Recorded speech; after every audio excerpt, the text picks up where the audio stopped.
cupboards perform an essential role in these chemistry labs in protecting staff and students from exposure to hazardous chemicals. The problem with the old design, they were very energy inefficient. The system had to run 24 hours a day because the storage that's beneath the fume cupboards needed to be constantly ventilated. The airflow in the room was imbalanced.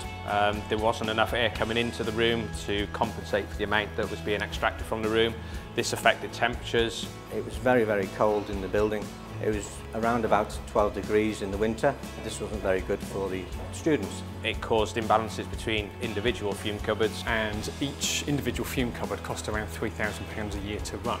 Basically, it was pulling all the hot air out of the building and discharging it to the outside world, which isn't very environmentally friendly. We recognised for a long while that fume cupboards are very energy intensive, but clearly needed to make sure that we designed a system that maintained the health and safety aspects of the fume cupboards, which is their essential role. The new cupboards really address these issues through a range of measures.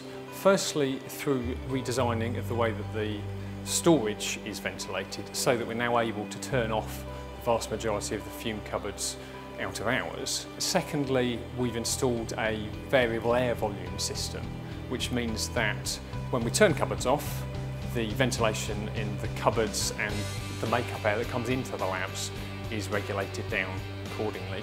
There is a link now between the extract and the amount of air coming into the room. So as we open up the fume cupboards and more air is being sucked through, it's compensated for by more air being pushed in.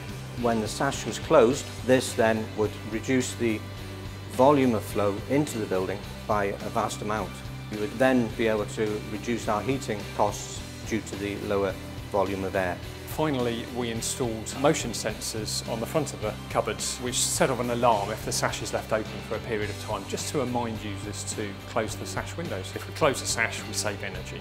On top of that, we installed new high-efficiency fans on the ventilation system, which save about a third of the energy compared to previously. As part of our Go Green Week, we ran a competition to design an interactive energy display to go into the labs alongside the work that we're doing. The interactive display is used to indicate to the students how we are actually saving money. As we open up the fume cupboards, it moves across the periodic table and lights up each column, so therefore it shows the distribution of energy that is being used. So at the moment I think it's running on about 1 or 2 columns because we have all the fume cupboards closed. As we open it up, we will light up the entire periodic table. It encourages them to keep their sashes closed.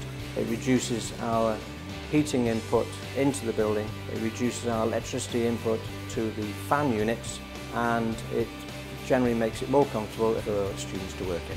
From a teaching side, it gives us the safe knowledge that the students that we are teaching are working in an environment that is suitable for them to work in.